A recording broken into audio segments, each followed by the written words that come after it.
دھاگا، کڑا، چھلا اور تعویذ پہننے کا شرعی حکم۔ پیارے بھائی، اردو میں تعویذ اور ان چیزوں کا اطلاق ان چیزوں پر ہوتا ہے جنہیں نظر بد، آسیب و امراض سے محفوظ رہنے کے لیے لٹکایا جاتا ہے۔ اللہ سبحانہ و تعالیٰ کا فرمان سورۃ الانعام 7واں پارہ اور آیت نمبر 17، وَإِن يَمْسَسْكَ اللَّهُ بِضُرٍّ فَلَا كَاشِفَ لَهُ إِلَّا هُوَ وَإِن يَمْسَسْكَ بِخَيْرٍ فَهُوَ عَلَى كُلِّ شَيْءٍ قَدِيرٌ، کہ اگر تجھ کو اللہ سبحانہ و تعالیٰ کوئی تکلیف پہنچائے تو اس کا دور کرنے والا اللہ کے سوا اور کوئی نہیں، اور اگر تجھ کو اللہ تعالیٰ کوئی نفع پہنچائے تو وہ ہر چیز پر پوری قدرت رکھتا ہے۔ معزز سامعین کرام، مسند احمد اور حاکم میں یہ روایت موجود ہے، رسول اللہ صلی اللہ علیہ وآلہ وسلم نے فرمایا، من علق شیئا وکل بھی وکل علیہ، کہ جس نے بھی کوئی چیز لٹکائی اسے اسی کے سپرد کر دیا جاتا ہے، یعنی کوئی دھاگا باندھا یا کوئی کڑا پہنا تو اسی کے حوالے کر دی جاتا ہے۔ دوسری حدیث جو کہ مسند احمد میں ہے، نبی صلی اللہ علیہ وآلہ وسلم نے فرمایا، من علق تمیمۃ فقد اشرک، کہ جس نے جو ہے وہ تعویذ پہنا اس نے شرک کیا۔ تیسری حدیث اس ضمن میں کائنات کے امام جناب محمد رسول اللہ صلی اللہ علیہ وآلہ وسلم نے فرمایا کہ جس نے تمیمہ لٹکایا اللہ تعالیٰ اس کا کوئی کام پورا نہ کرے۔ مسند احمد حدیث نمبر 17404 اور مستدرک حاکم حدیث نمبر 41714۔ چوتھی حدیث اس ضمن میں سیدنا عمران بن حسین رضی اللہ تعالیٰ عنہ اس حدیث کے راوی ہیں، رسول اللہ صلی اللہ علیہ وآلہ وسلم نے ایک آدمی کے ہاتھ میں تانبے کا چھلا دیکھا، فرمایا یہ کیا ہے؟ اس نے جواب دیا، ریا، یعنی کسی بیماری کی وجہ سے میں نے پہن رکھا ہے۔ تو آپ صلی اللہ علیہ وآلہ وسلم نے فرمایا اسے نکال دو، کیونکہ یہ تیری بیماری کو زیادہ کرے گا، اور اگر اسی حال میں مر گئے کہ یہ تمہارے جسم پر رہا تو کبھی کامیاب نہیں ہو سکتے۔ مسند احمد۔ اور پیارے بھائیو، کامیاب کون ہے؟ قرآن کریم میں اللہ تعالیٰ نے کیا فرمایا؟ فَمَنْ زُحْزِحَ عَنِ النَّارِ وَأُدْخِلَ الْجَنَّةَ فَقَدْ فَازَ، جو جہنم کی آگ سے بچ گیا اور جنت میں چلا گیا یہ کامیاب ہو گیا۔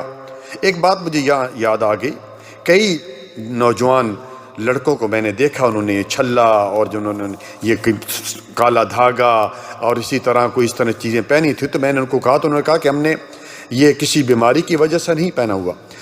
تو پیارے بھائی، اگر بیماری کی وجہ سے نہیں پہنا ہوا پھر بھی معاملہ بڑا خطرناک ہے۔ رسول اللہ صلی اللہ علیہ وآلہ وسلم نے فرمایا، من تشبہ بقوم فہو منہم، جس نے کسی قوم کی مشابہت کی، نقل کی، انہی میں سے ہوگا۔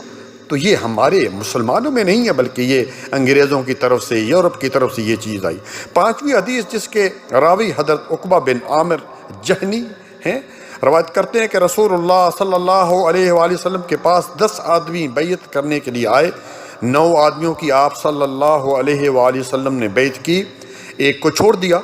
لوگوں نے پوچھا، یا رسول اللہ، سب کہیں صلی اللہ علیہ وسلم، آپ نے اس سے بیعت کیوں نہیں کی؟ فرمایا، ان علیہ تمیمۃ، اس لیے کہ اس کے جسم پر تعویذ ہے، تم دیکھتے نہیں؟ اس شخص نے پھر اپنا ہاتھ اندر داخل کر کے تعویذ کو کاٹ دیا، تو پھر آپ صلی اللہ علیہ وآلہ وسلم نے جو ہے وہ بیعت لی، اور فرمایا، من علق تمیمۃ فقد اشرک، جس نے گلے میں جس نے کوئی تعویذ لٹکایا اس نے شرک کیا۔ علامہ ناصر الدین البانی رحمہ اللہ نے سلسلۃ الصحیح حدیث کی حدیث نمبر 492 میں اس کو لائے ہیں۔ چھٹی حدیث اس زمن میں جو کہ المستدرک حاکم میں ہے، حدیث نمبر 7505، عبداللہ بن مسعود رضی اللہ تعالیٰ عنہ اپنے گھر آئے اور بیوی کے پاس دیکھا اس کو کہ اس نے جو ہے وہ کچھ تعویذ پہنا ہوا تھا خسرہ کی وجہ سے، تو آپ رضی اللہ تعالیٰ نے اس سے سختی سے کاٹ دیا، اور پھر کہا کہ عبداللہ کے گھر میں شرک۔ اسی طرح پیارے بھائیوں، جہاں اللہ سبحانہ وتعالیٰ نے قرآن کو شفا کہا ہے وہاں ہی شہد کو بھی شفا کہا ہے۔ سورۃ نحل آیت نمبر 14 اس میں کیا اللہ تعالیٰ نے فرمایا فیہ شفاء للناس. مثال کے طور پر ایک شخص اگر جو ہے وہ 1 کلو کا شہد کی باٹل جو ہے اپنے گلے میں باندھ لیتا ہے اور باہر جاتا ہے، لوگ اس سے پوچھتے ہیں یہ کیا ہے، تو وہ کہتا ہے بھائی آپ کو پتہ نہیں قرآن میں اس کو شفا کہا ہے.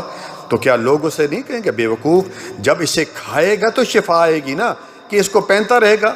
اب دوسری مثال سے سمجھاتا ہوں. آپ یہ پیناڈول کی گولی ہے، پیناڈول کی گولی کو کھائیں گی شفا آئے گی، یا گلے میں لٹکاتے پھریں گے تو شفا آئے گی؟ اسی طرح قرآن کریم بھی جو ہے وہ گھر میں رکھنے کے لیے نہیں آیا، یہ لٹکانے کے لیے نہیں آیا.